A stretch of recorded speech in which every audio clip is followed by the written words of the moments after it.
Well, hi everyone, Matt from Jackson Estate. Just thought that we might take this opportunity with this lovely day that we've got here to have a look at a couple of our Pinots that we currently have available through the cellar door.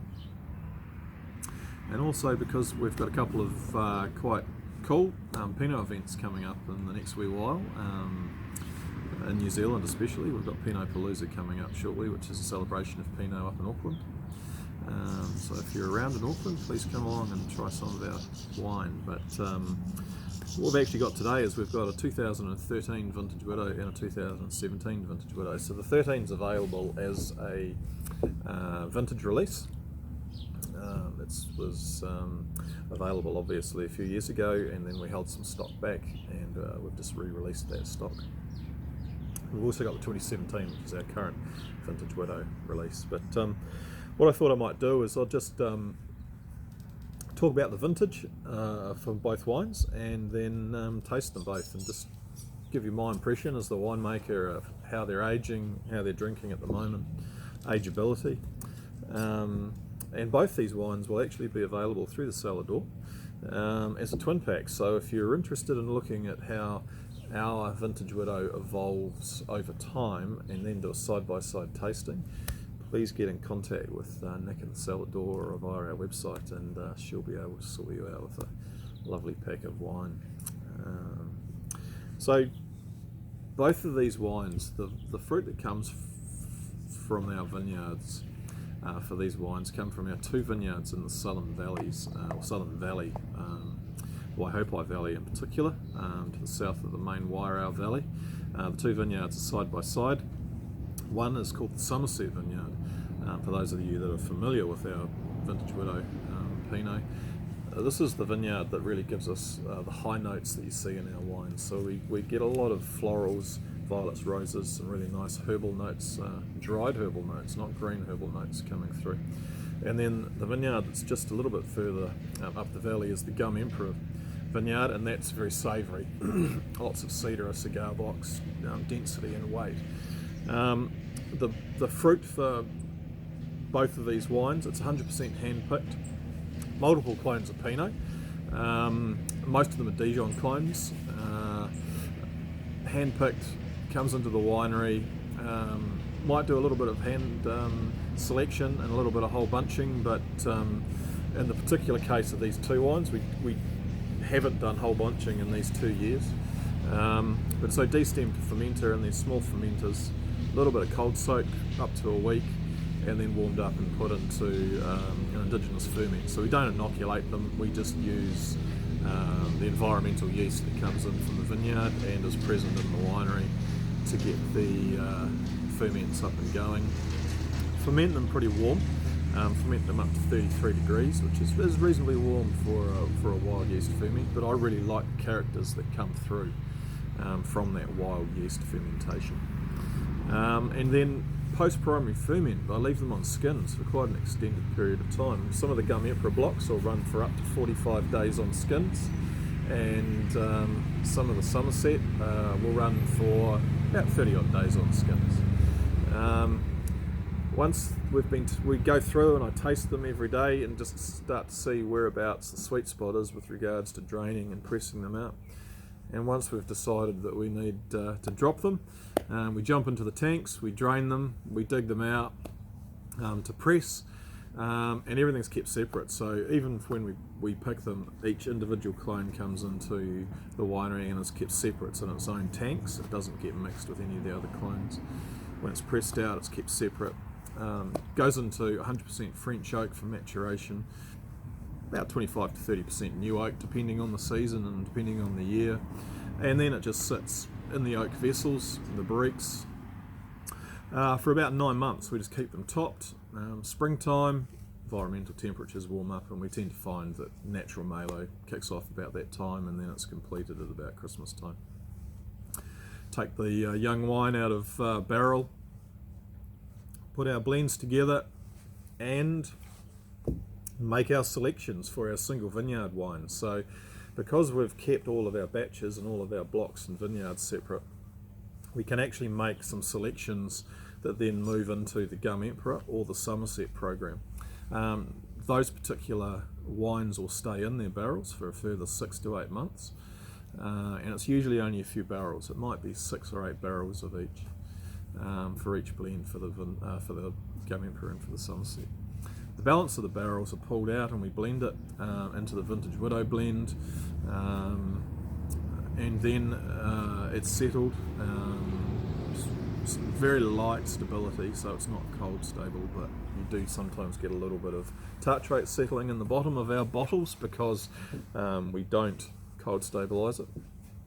And it goes to bottle unfiltered, so it's an unfiltered Pinot, and once again you do get a little precipitation in the bottom of the bottle, sometimes a little bit of tartrate, which is part of natural winemaking. Once it's in bottle, we actually then hold it in climate controlled warehouse for 2 to 3 years before we release it, which is why our current release is only the 2017. One of the few companies that actually do bottle age before we release it. So when it is released, the wine is, I've tasted it and given it the tick of approval, and it's how I would like it to be going into market. So it's already got some nice age on it. It's got that lovely time in its barrels, and it's also got that natural environment of wild yeast fermentation. So just between these two wines, the 2013, which we're going to try first, Vintage 2013 was just one, out of the bag. It was one of the best vintages I think that we've probably had in the last 20 years, certainly for Pinot. Very, very warm, very settled weather right the way through the growing season, very warm over the summer months. Leading into vintage, about 4 weeks out of vintage, we had a rain event which really freshened everything up.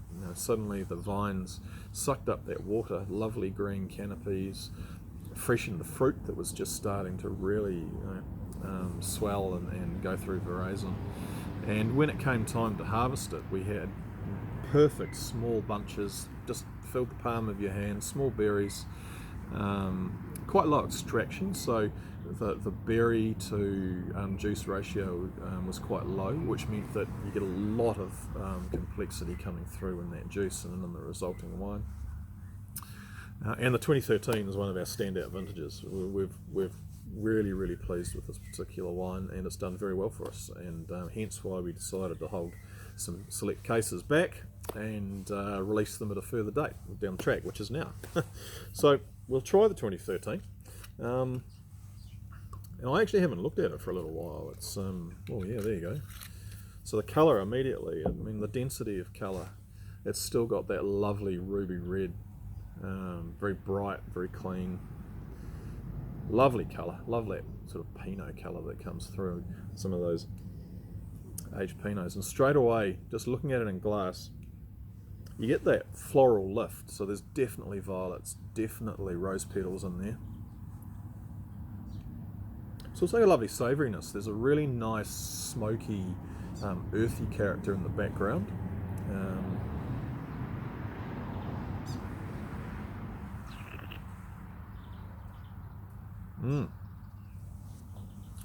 So the palates continue to develop. Very mouth-filling, very generous, very complete. There's a lot of flavour front to back. There's a real juicy sweetness in the mid-palate, and the palate's everlasting. It's got great depth and great structure.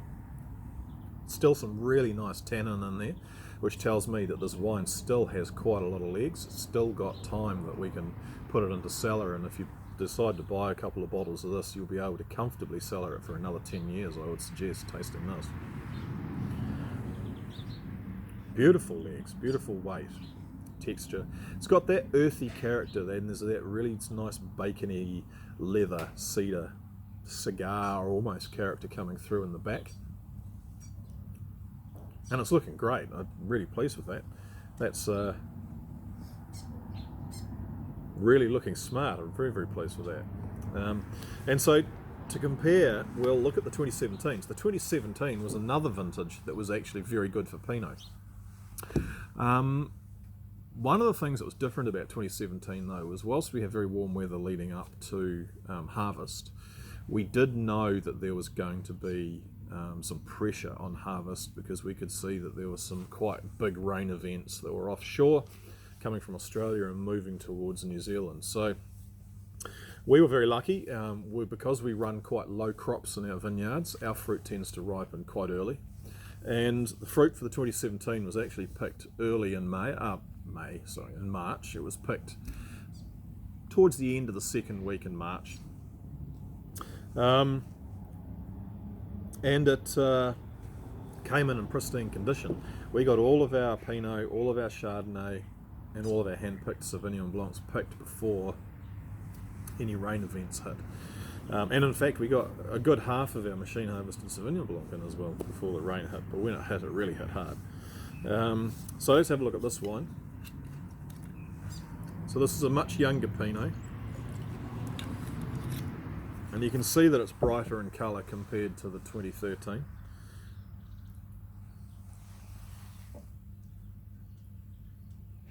Yeah, so very interesting. So it's still got those lifted florals, but there's a really nice brickiness to that. There's a warm clay almost character coming through in the background.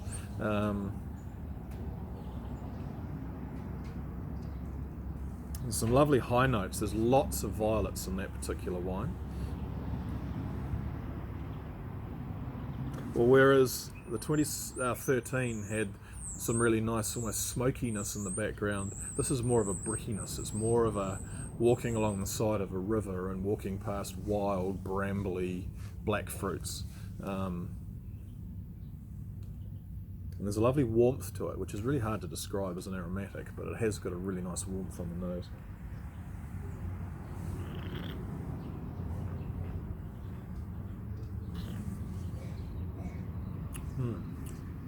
So a much tighter palate.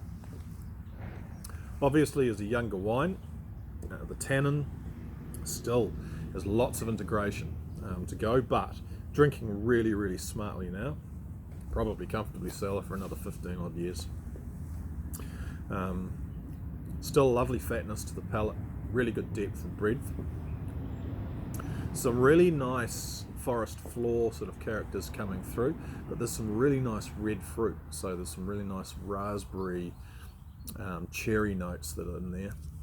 The oak is not quite as dominant as it is in the 2013. Not to say that we used more new oak in the 2013, it's just that in the 2017 at this stage, it's not quite showing as much as it is and the structure that's coming through in the 2013. Both of these wines are great wines. I'm sure if you buy either that you will be really impressed. My recommendation would really be to buy both of them side by side and do a comparison tasting and just see the ageability of Pinot Noir that comes from Marlborough that's grown low cropping rates of clay-bound soils.